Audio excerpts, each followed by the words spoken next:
Stephen King, el maestro del terror, se ha vuelto a convertir en un ídolo. La reciente adaptación de It fue un éxito en taquilla y se convirtió en la película de terror más vendida de todos los tiempos. Y con más de 350 millones de novelas vendidas e incontables películas, su popularidad no conoce fronteras. Es un gigante de la ficción americana. La gente lee y seguirá leyendo las historias de Stephen para siempre. Pero el camino al éxito ha estado plagado de desafíos. Si era alcohol y podía metérmelo en el cuerpo, lo hacía. Los problemas de Stephen King con el alcohol y las drogas llegaron a tal punto que su familia organizó una intervención. Descubriremos cómo su niñez y su ciudad natal influenciaron sus creaciones. En esta alcantarilla fue donde comenzó a escribir el libro It. Trajo a los monstruos desde Transilvania a Maine. Nos meteremos entre bastidores de su última adaptación de Hollywood. Lo mejor de sus libros es que hace que te importen mucho esos personajes. No me ha parecido un libro terrorífico, pero es realmente perturbador. Y contaremos las historias tras sus novelas más famosas. A veces escribe sobre sí mismo. Es el hombre en El Resplandor que llega al hotel. Mientras revelamos la extraordinaria vida y trabajos de Stephen King, el maestro del terror.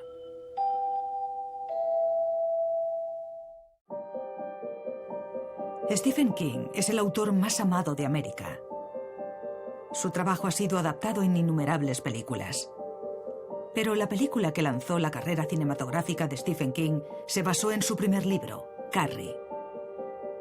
Es la historia de una chica impopular que cuando es acosada en el colegio descubre que tiene terroríficos poderes. La película está protagonizada por Sissy Spacek, John Travolta y Nancy Allen y fue todo un éxito en taquilla.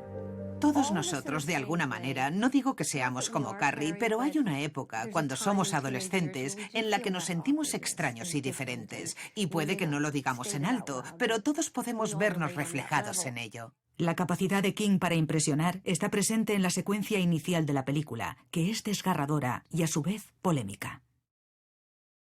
La vemos al principio menstruando en la ducha. Es un comienzo extraordinariamente potente para una película.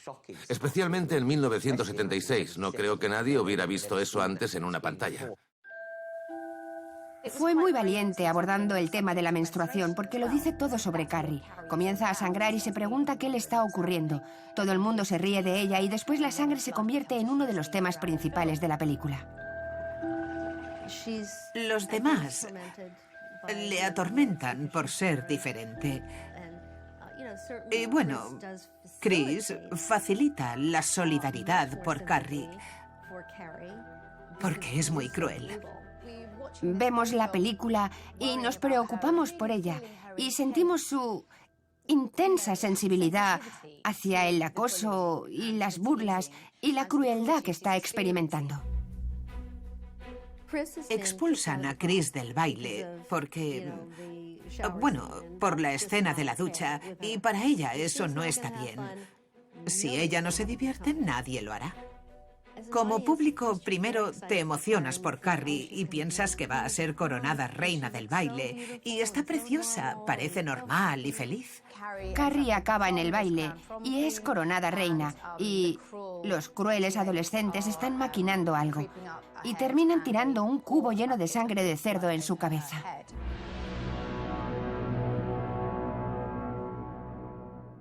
La he visto varias veces con más gente y cuando le tiran la sangre encima, el cubo, literalmente todos se quedan en silencio.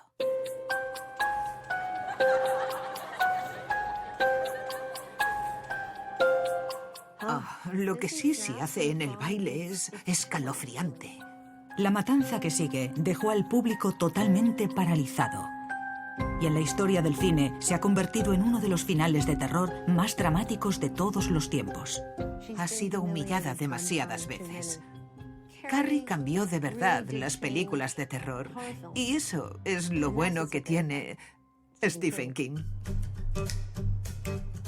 Maine, noreste de Estados Unidos. Aquí vive y trabaja Stephen King, uno de los escritores más grandes del mundo. Nacido en 1947, fue el segundo hijo de Ruth y Donald, un mercante de la Marina retirado. Cuando era pequeño, su padre dijo que se iba por un paquete de cigarrillos. Y su mujer Ruth no pensó que fuera nada raro, hasta que se dio cuenta de que no aparecía. Su padre abandonó a la familia cuando él tenía 2 años y su madre sufrió mucho para cuidar de ellos, pero por lo que se ve hizo un buen trabajo. Pero obviamente crecer sin la figura paterna desde tan pequeño y mudarse en tantas ocasiones fue muy difícil para la familia. Este fue un momento importante de la vida de King. Uno de los mayores horrores que un niño puede experimentar es la pérdida de un padre. Creció pobre. Su madre tenía varios trabajos y no ganaba casi dinero. Dependían mucho de la familia para pasar los malos tragos. Fue mientras rebuscaba en el ático de su tía cuando Stephen encontró una caja de libros encuadernados en rústica de terror y ciencia ficción. Esto puso su mente en funcionamiento. En ese momento, se dio cuenta de que eso era lo que de verdad le interesaba. Los cómics y las películas alimentaron la imaginación del joven King. A Stephen King le encantaban películas como El pantano diabólico y La cosa. Son películas sobre criaturas y aunque no se centraban precisamente en el tipo de ambiente que él escribió después, estaban ambientadas en gente real. Y estas películas, aunque fueran un poco de mal gusto, desarrollaban los personajes y a veces las familias que se veían envueltas en la amenaza que iba a llegar. Recuerda que en aquellos tiempos, la gente como Steven Spielberg y George Lucas se alimentaban de las mismas leyendas urbanas. Las películas antiguas y los cómics de EC, Historias de la Cripta y, bueno, todas las revistas de ese tiempo. Podemos ver trazos de terror en esos cómics que lo influenciaron y las posibilidades que pueden salir del elemento gráfico del cómic y lo que influencia su prosa.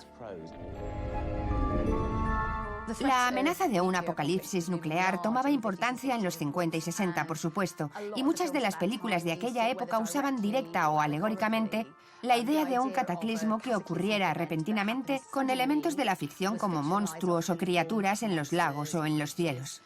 Nos preocupa lo que no hemos visto y lo desconocido, pero a la vez nos emociona y eso debió fascinar a Stephen King. Encontró algo nuevo en eso, creció, hizo crecer su imaginación y creo que eso es lo que lo lanzó a la estratosfera. Fue algo nuevo, fresco y algo que la gente no había visto antes. A continuación, el sufrimiento en la vida del autor está a punto de cambiar para siempre. Stephen King, por favor, ven a la oficina. Tenemos una llamada urgente de tu mujer. Y sabía que uno de los niños se había roto la pierna o que había vendido el libro. Y Stephen King escribe la que se convertirá en una de las grandes historias de terror de todos los tiempos. Estamos en 1959. Stephen King tiene 12 años y vive en la rural Maine. Su madre, Ruth, sigue fomentando el interés de su hijo pequeño y consigue reunir el poco dinero que tiene para comprarle una máquina de escribir. Stephen se sentaba y escribía historias cortas y las enviaba a los editores. Clavé un clavo en la pared y en él colgaba los escritos de rechazo. Los colgaba todos. Cuando cumplí 17 o 18, el clavo se cayó de la pared porque había muchas hojas de rechazo. Así que conseguí un clavo más grande. Desde su estrecha cama, King soñaba con otros mundos y con lugares alejados de ese paisaje rural que veía desde su ventana. La gente dice que debes escribir sobre lo que sabes. Bueno, pues lo que yo conocía era aburrido. Quería conocer el espacio exterior. Quería luchar contra monstruos en los pantanos del Amazonas. Así que esas eran las cosas sobre las que escribía. Después del instituto, Stephen asistió a la Universidad de Maine. Allí participó en el periódico de la universidad, escribiendo una columna semanal. Le dije que solo tenía 2 reglas. Y me preguntó que cuáles eran. Le contesté que tenían que caber en un espacio y le enseñé la página en la que había un espacio para la columna. Y también le dije que tenía que estar en mi mesa el martes a las 11 en punto. Dijo que sí, así que serían Bueno, las 10 menos cuarto del martes por la mañana. Entraba y ponía la primera pieza en la máquina de escribir y se ponía a ello. Tac, tac, tac, tac, tac, y de repente lo sacaba. Y metía otro papel, y otra vez, tac, tac, tac, tac, tac, lo sacaba, lo miraba una sola vez, nunca hacía marcas, y lo dejaba en mi mesa y me decía, nos vemos la próxima semana. Y cuando se iba sonaba el reloj, y daban las 11 en punto. Steve era una máquina de la escritura. Le daba al botón de impresión de su mente y de ahí salía todo. Y encajaba perfectamente, y era gramaticalmente correcto. Nunca tuve que corregir nada. King terminó la universidad con una carrera en educación y una nueva novia, Tabitha, y pronto consiguió un trabajo como profesor. La conocí en la universidad. Fue en la biblioteca, de hecho. Está orgullosa de que yo fuera el chico de las estanterías y ella se encargara de catalogar. Su rango era superior al mío. Stephen y Tabitha se casaron y se mudaron a una casa remolque deteriorada con su primer hijo. Él y su mujer no tenían mucho. Contaban el cambio, literalmente. El salario de King no alcanzaba para mucho y pasaba todo su tiempo libre escribiendo. Lo interesante son las ganas que tenía King de triunfar.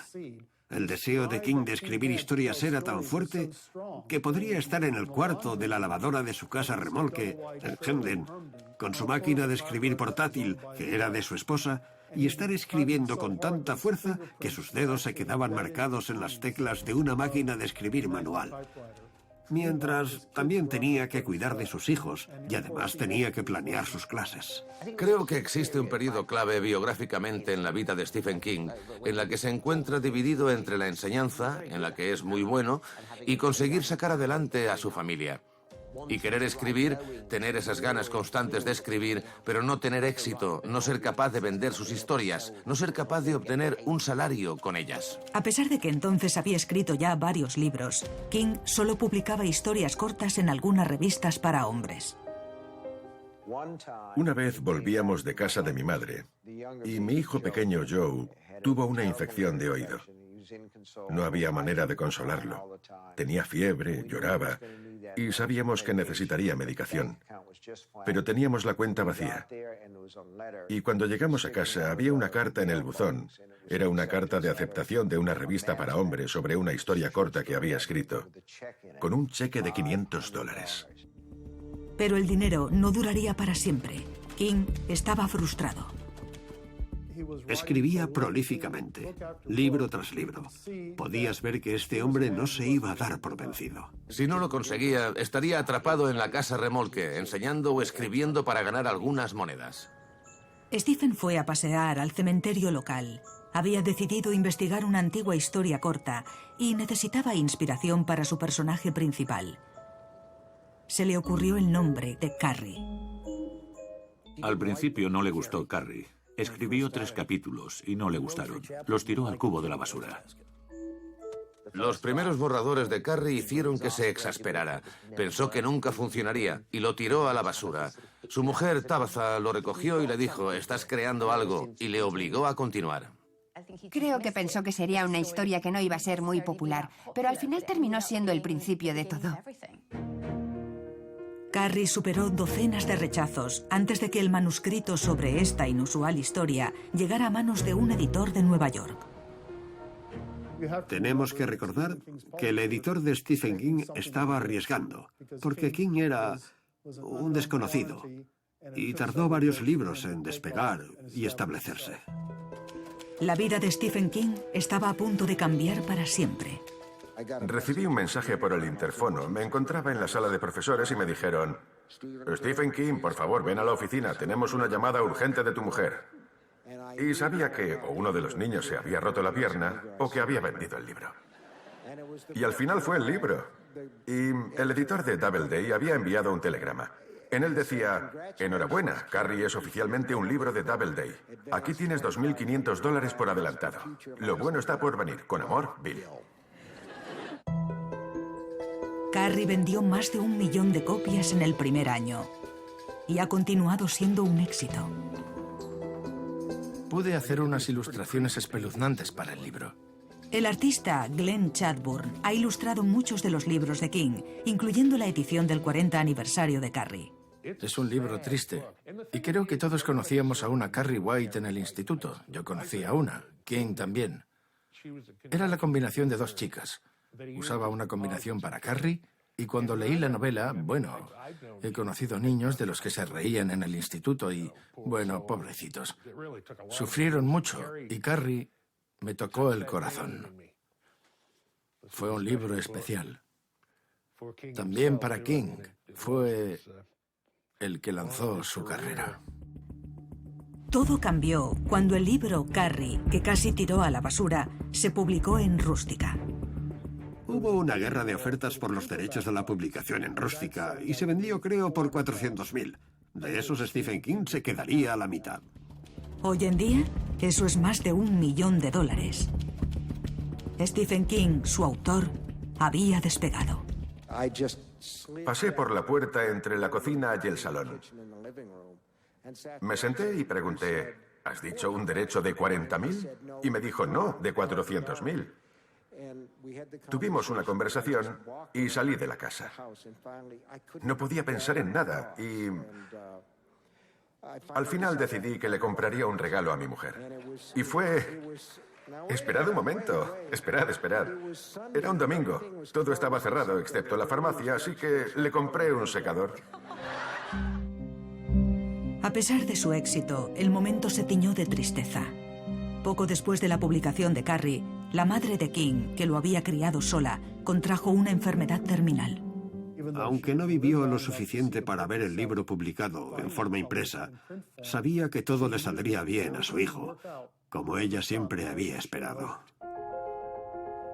El librero de Bangor, Gerald Winters, es un coleccionista de ediciones únicas y valiosas de los libros de Stephen King. Tengo algunas ediciones de Carrie, el primer libro de Steve, de cuando salió en el 74. Este es el primer libro de tapa dura que salió. Esta es la edición del Club de Lectura. Esta es la primera edición de Reino Unido. Se hizo un número mucho más pequeño que en Estados Unidos, donde se hicieron 10.000 copias de la primera edición, pero aquí habría entre 500 y 1.000 porque era un escritor nuevo y no estaban seguros de si iba a triunfar o no. Carrie estaba dedicado a su mujer Tabitha y en él escribió: «Esto es para Tabby, que me metió en esto y luego me ayudó a salir». Convertido en un autor a tiempo completo, gracias al éxito de Carrie, los King se encontraron viviendo en un mundo en el que el dinero ya no era un problema. Compraron una mansión gótica en su ciudad natal. Stephen se sentía presionado para terminar su siguiente libro. Pronto se publicó El misterio de Salem's Lot y después la novela que inspiró a la película favorita de los fans del terror, El Resplandor. Cuando llevó a su familia de vacaciones a Colorado, la mente oscura de King se inspiró en el mismo hotel en el que se quedaron. Stephen King y su mujer se encontraron comiendo solos en el restaurante del hotel. Cuando todos se habían ido a casa, ponían las sillas en las mesas y recogían sus cosas. Y de repente se encontraron solos en ese inmenso hotel. No había nadie más. Sonaba música espeluznante por los pasillos y de repente se le ocurrió El Resplandor. En la novela, el escritor Jack y su familia se convierten en cuidadores en invierno de un hotel remoto de la montaña. Como a King en Colorado, a Jack le persiguen la soledad y el silencio. Cuando piensas en El Resplandor, se te viene a la cabeza Jack Nicholson y Stanley Kubrick. Y yo siempre pienso en que el Hotel Overlook es el personaje principal de la película. Tiene un increíble sentido abrumador que puede advertir a la gente que va a entrar en él. Puede hacerse cargo de ellos. Me pareció espeluznante. Supo cómo jugar con el elemento claustrofóbico y me pareció que también supo utilizar el aislamiento y la atención al edificio. King le da al hijo pequeño, Danny, un poder especial, conocido como El Resplandor, que le permite ver terribles visiones de los muertos del pasado del hotel. Jack, que está sufriendo una crisis, se decide a acabar con su familia. El Resplandor es sobre una familia que se desmorona. Alcoholismo, abuso, claustrofobia. Creo que una película de terror que trata sobre personas es muy interesante. Es reconocible. Las películas de terror se basan en el miedo, así que intentan sacar esos miedos que todos tenemos. Sin embargo, King tuvo un problema con la película. Le pareció que el personaje principal de Jack Torrance, que para King era una ampliación suya, no se reflejaba como en la novela y tuvo mucho que decir sobre su descontento. Llamó la atención a Stanley Kubrick por hacer El Resplandor de Stanley Kubrick y no El Resplandor de Stephen King. Stephen King denominó El Resplandor como un coche precioso sin motor. Le pareció que en cuanto ves el personaje de Jack Nicholson, te das cuenta de que está loco y no se ve mucha progresión. En mi mente, la base del libro es que tenemos a un hombre decente y vemos cómo se va rompiendo por estar en ese lugar. Lo que sí que tenían en común el libro y la película era que el personaje principal, Jack Torrance, era alcohólico, cosa que también reflejaba la vida del autor. Durante años, mucha gente no sabía que Stephen King tenía un problema con la bebida y con las drogas. Y la gente que lo conocía muy bien sabía que sufría estas adicciones. No se encontraba en su mejor momento cuando escribió El Resplandor. Tenía problemas con las drogas y el alcohol y estaba bajo mucha presión. Y puede que se sintiera un poco apartado. Todo eso que vemos en la novela. Y puede que también se sintiera ofendido personalmente. Y al ver la película sentimos que estaba de alguna manera demonizado. En realidad, muchas de sus obras son autobiográficas. Mientras leía, siempre pensaba que Stephen estaba escribiendo sobre él. Bueno, es el hombre del Resplandor que llega al hotel en invierno. Nunca vi una droga o bebida que no me gustara. Y si podía tomarla, lo hacía. Y tenía una gran capacidad de ingerir alcohol. Y me encantaban las drogas, siempre y cuando me aceleraran. Si era algo como estimulantes, cocaína y demás cosas, quería tomarlo todo. A continuación, la adicción de King llega a un punto crítico. Le pusieron en la mesa todo lo que habían encontrado en su estudio. Gramos de cocaína, alcohol, barbitúricos, de todo. Y el autor crea su personaje más terrorífico. Me vi reflejado, inmovilizado en la cama, y alguien me decía, soy tu fan número 1.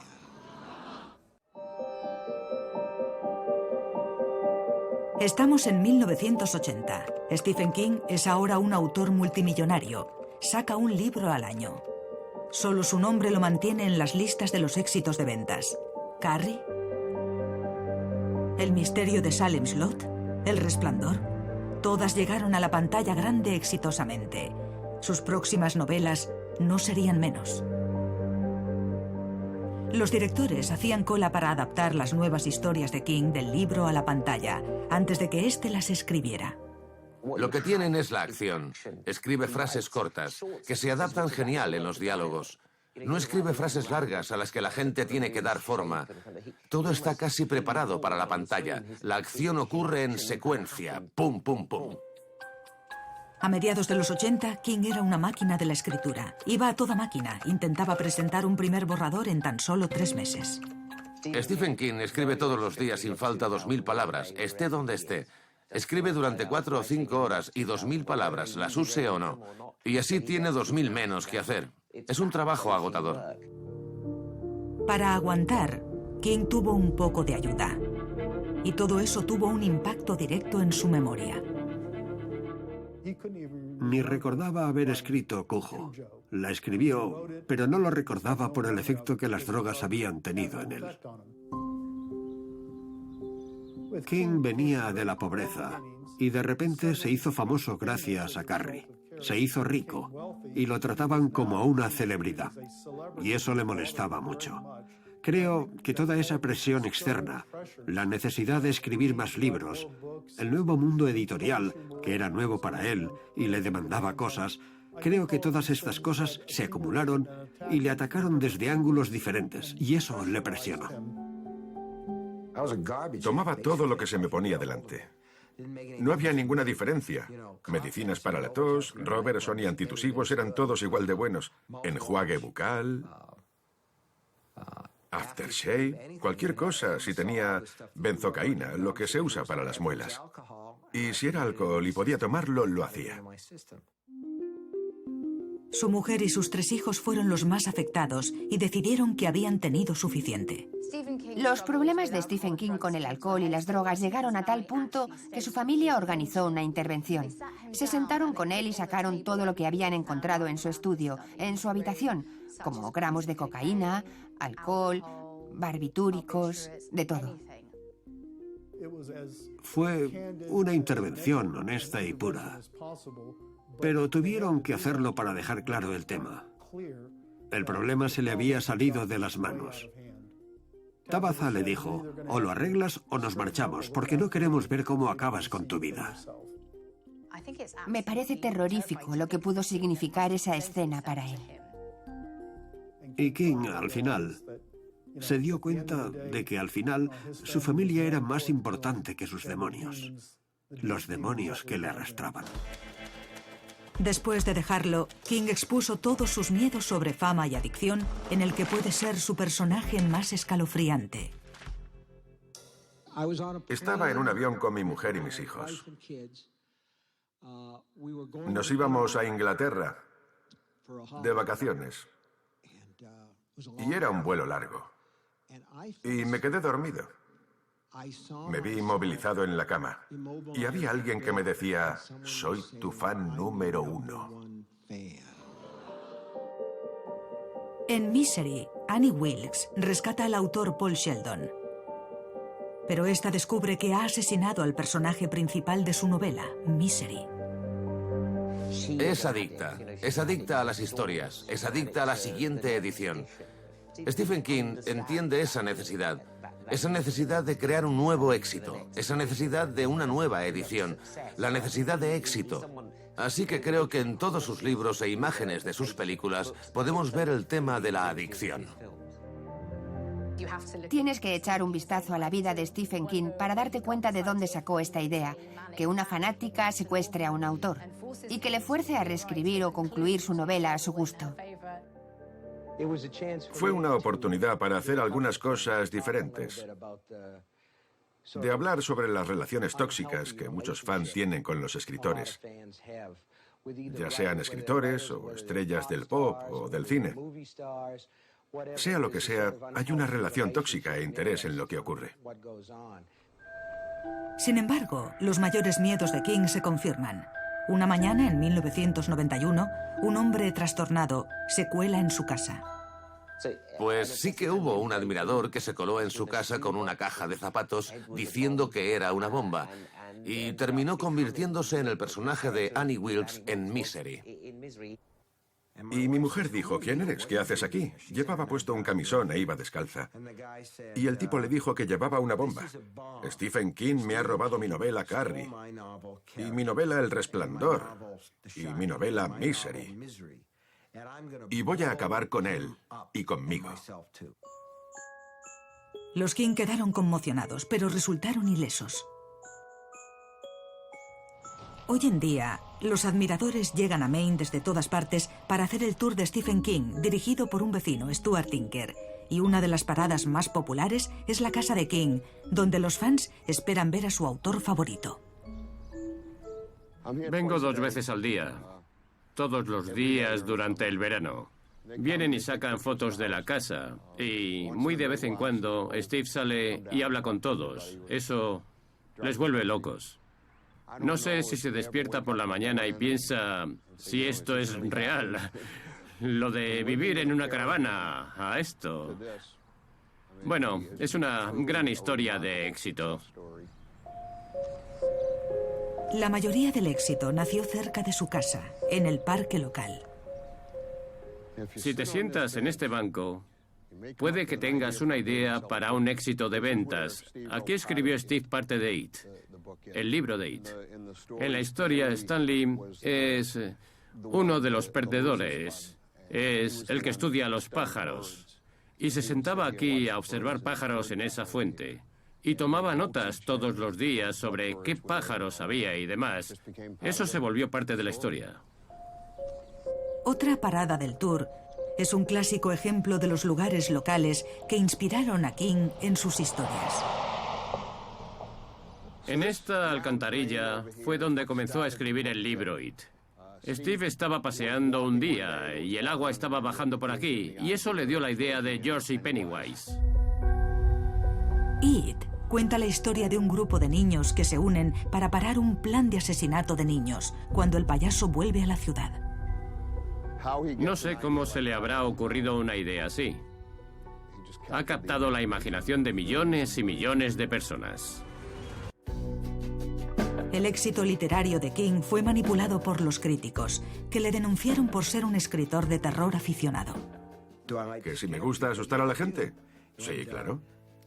¿Y me gusta cómo hablan de mí a veces y cómo me desestiman como escritor de terror?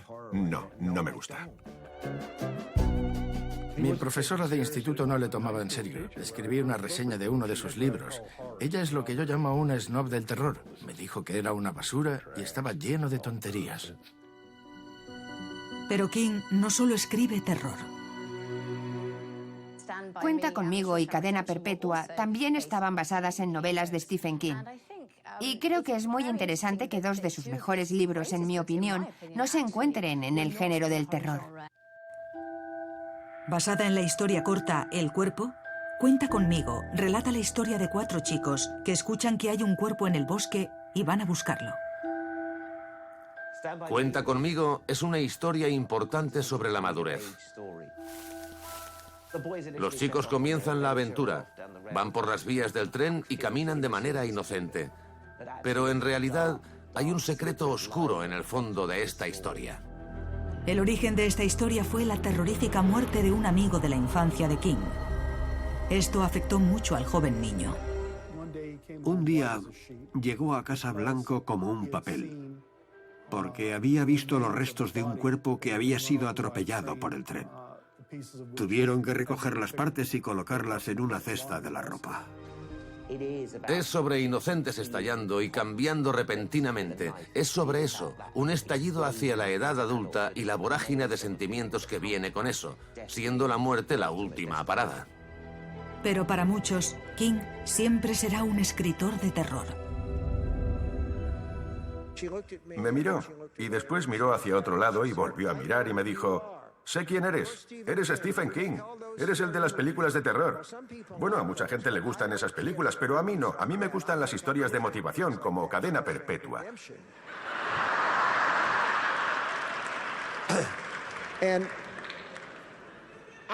Me quedé atónito y le dije: he escrito ese libro, y me dijo: de eso nada.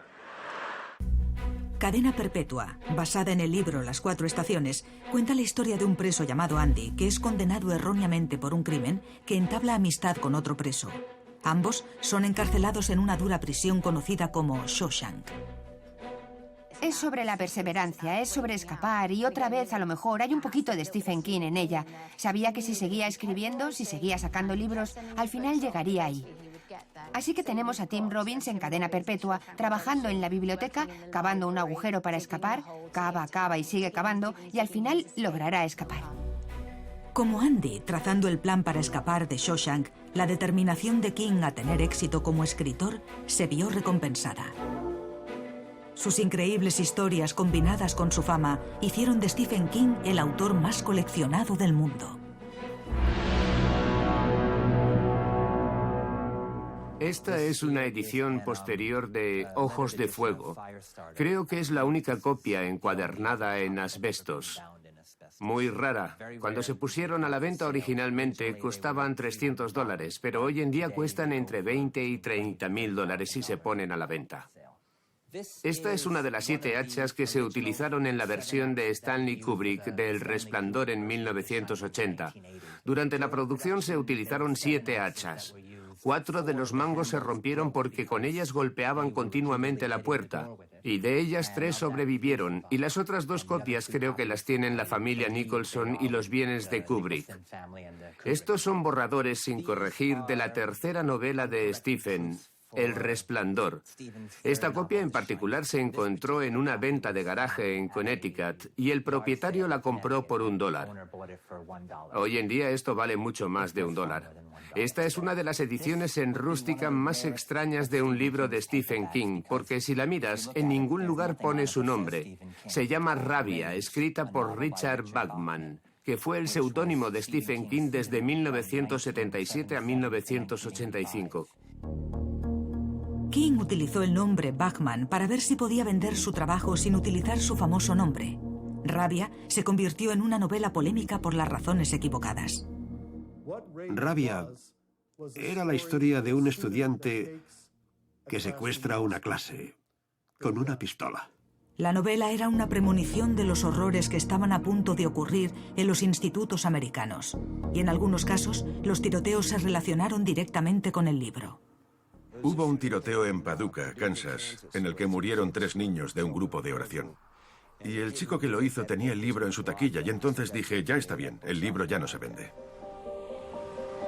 Fue por estas fechas cuando King casi pierde la vida en un terrible accidente. A Stephen King le gusta dar largos paseos y siempre toma el mismo camino. Comienza en Bristol, Maine, donde tiene su casa de verano, y va por el bosque.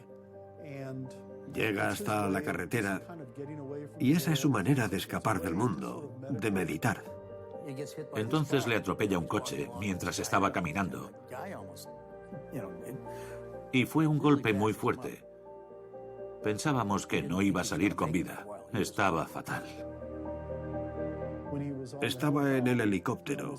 Casi pierde la vida cuando uno de sus pulmones dejó de funcionar. Dijo que estaba a las puertas de la muerte. No sabía para qué lado seguir. El escritor sabía que tenía suerte de estar vivo, pero el impacto del golpe le afectó gravemente.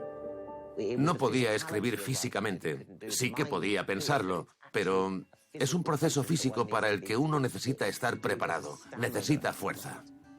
En 2002, solo pudiendo estar sentado cómodamente durante 45 minutos, Stephen King, el autor, anunció al mundo que dejaría de escribir. En 1999, el famoso escritor Stephen King se está recuperando de un grave atropello que casi le cuesta la vida. Primero, King anuncia que va a dejar de escribir, pero su mujer sabía que no lo haría. Mi mujer, que es muy lista, sabía lo que tenía que hacer después del accidente para volver a encontrar mi camino. Era volver a trabajar. Puedo hacerlo si quiero. Bueno, soy viejo, pero no estoy muerto. La saga La Torre Oscura, Cell y Doctor Sueño salieron poco después. Finalmente se dio cuenta de que era el momento de hacerlo y ¡bam, bam, bam! Escribió uno tras otro. Pero después del éxito televisivo de La Cúpula y el éxito en taquilla de It, los productores de Hollywood comenzaron una vez más a apresurarse para adaptar sus historias, con 14 películas de King en proceso. Todo el mundo en Hollywood con cerebro comenzó a elegir todos los libros de King que no habían sido hechos película todavía. Muchos ejecutivos de cine que crecieron en los 70 y 80 vieron Carrie y Cujo. La gente quería volver a ver estas historias de la misma manera en la que se recuerda a Shakespeare. La última adaptación en película, Cementerio de Animales, producida previamente en 1989, cuenta la historia de una familia que se niega a olvidar a su hijo muerto. Estaba basada en un hecho real, cuando King vio a su hijo correr hacia una carretera. Sus mayores miedos terminaron en las páginas y pantallas. Es emocionante porque creo que ahora todo el mundo presta atención a sus trabajos y pensando en que existen otras maneras para llevar a cabo esos proyectos. Cementerio de Animales era la idea extrema y horrible de un padre de resucitar a su hijo y todo sale terriblemente mal. Es algo impensable. Es una de esas películas que juega con tus miedos más profundos, pero también con tus fantasías, porque ¿qué padre no querría que su hijo resucitara si hubiera muerto? No me ha parecido un libro terrorífico. Es totalmente perturbador. Tuve que parar de leer un rato. Bueno, toda la escena en la que Louis entierra a su hijo es desgarradora. Sí, creo que es un libro peligroso de leer, pero se quedó en mi cabeza durante un largo tiempo. No estoy seguro exactamente de por qué hacemos terror ni vemos terror, pero es un ejercicio emocional que todos necesitamos. Por alguna razón. Y Stephen, y por supuesto sus libros, hacen eso. Y en sus mejores libros te preocupas por los personajes. No hay nada más doloroso que la pérdida de un hijo. Para mí, algo que da miedo es algo que saca todos los miedos que tenemos y todo aquello con lo que podemos relacionar nuestras vidas. Nos encanta experimentar algo que nos haga sufrir. Y no sé, no puedo explicarlo, pero a mí me gusta. Así que, ¿cómo consigue King llegar hasta nuestros momentos más dolorosos y terroríficos con tanto éxito? Creo que su secreto es ser real. Que la gente crea que lo que está escribiendo puede ocurrir. El precipicio está muy cerca en todas sus historias y nos lleva justo hasta el precipicio. La ficción de King tiende a ser catártica. Nos deja sacar nuestras emociones, esas que puede que hayan permanecido siempre en nuestro interior. Stephen King. Ahora King por fin tiene el reconocimiento que merece. En 2015 recibió la Medalla de las Artes del mismísimo presidente de los Estados Unidos. Ahora estamos llegando al punto en el que la comunidad académica ha acogido a Stephen King y sus historias se enseñan en una gran cantidad de escuelas y se han convertido en parte de la historia americana. De origen humilde, ese chico de Maine consiguió llegar al éxito como escritor, incluso más allá de su imaginación. Es un artesano de historias. Es impresionante cómo puede ser tan bueno. Creo que será recordado como uno de los gigantes de la escritura, y se lo merece. Nos transporta a viajes por nuestras peores pesadillas y nos permite echar un vistazo al terror que acecha detrás. Ha capturado la imaginación de millones y millones de personas. Su poder sobrenatural es contar historias y muchos de sus personajes tienen poderes sobrenaturales para hacer otras cosas. Diría que Stephen King es el equivalente literario de los Beatles. Stephen King es el escritor más amado de América.